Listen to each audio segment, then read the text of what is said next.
భాద్రపద మాసంలో కృష్ణపక్షాల్లో పితృదేవతల్ని ప్రార్థించుకునేటువంటి అవకాశం ఇచ్చినటువంటి ఆ శక్తి స్వరూపిణి అయినటువంటి అమ్మవారిని ఆశ్వయుజ మాసంలో మనం ఆమె యొక్క రుణం తీర్చుకునేటువంటి విధిగా ఈ ఆశ్వయుజంలో నవరాత్రులు మనం చేస్తామని శాస్త్రాలు తెలియజేశాయి.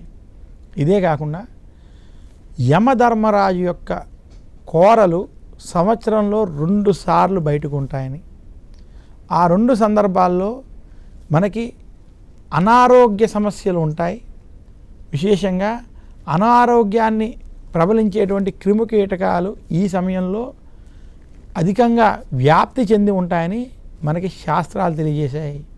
ఇలా యమధర్మరాజు కోరలు బయటకు ఉండేటువంటి సందర్భాలు సంవత్సరంలో చైత్రమాసంలో వసంత నవరాత్రుల సమయం ఒకటైతే, దక్షిణాయనంలో దేవీ నవరాత్రులు శరన్నవరాత్రుల సమయం ఇది. ఈ మాసం శరదృతువులో రావడం చేత దీనికి శరన్నవరాత్రులను కూడా పేరు. ఇలాంటి శరన్నవరాత్రులు జరిగేటువంటి మాసమే ఆశ్వయుజ మాసం. ఆశ్వయుజ మాస శుక్లపక్ష పాడ్యమి నుండి శుక్లపక్ష నవమి వరకు ఈ 9 రోజులు ఈ శరన్నవరాత్రులు జరగడం.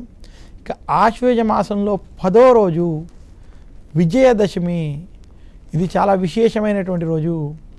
ఆశ్వయుజ మాసంలో అమ్మవారి యొక్క అనేక అవతారాలు ఈ ఆశ్వయుజ మాసంలో జరిగాయని, అందుకనే ఈ మాసంలో మొదటి 3 రోజులు అమ్మవారిని శక్తి స్వరూపిణిగా గౌరీదేవిగా, తర్వాతి 3 రోజులు లక్ష్మీ స్వరూపిణిగా, ఆ తర్వాత 3 రోజులు సరస్వతీ స్వరూపంగా ఈ 9 రోజులు నవరాత్రులు నిర్వహించడం. ఇక 10వ రోజు శ్రీ రాజరాజేశ్వరి అమ్మవారి రూపంలో అమ్మవారిని ఈరోజు పూజించి అమ్మవారికి ఉద్వాసన అంటూ చెప్పడం. దీనినే విజయదశమి దసరాగా కూడా జరుపుకోవడం విశేషం. ఇంకా ఆశ్వయుజ మాసంలో అనేక విషయాల్లో మరొక విశేషం ఆశ్వయుజ మాస కృష్ణపక్ష ద్వాదశి. దీన్ని ఈరోజు గోవుల్ని విశేషంగా పూజించడం.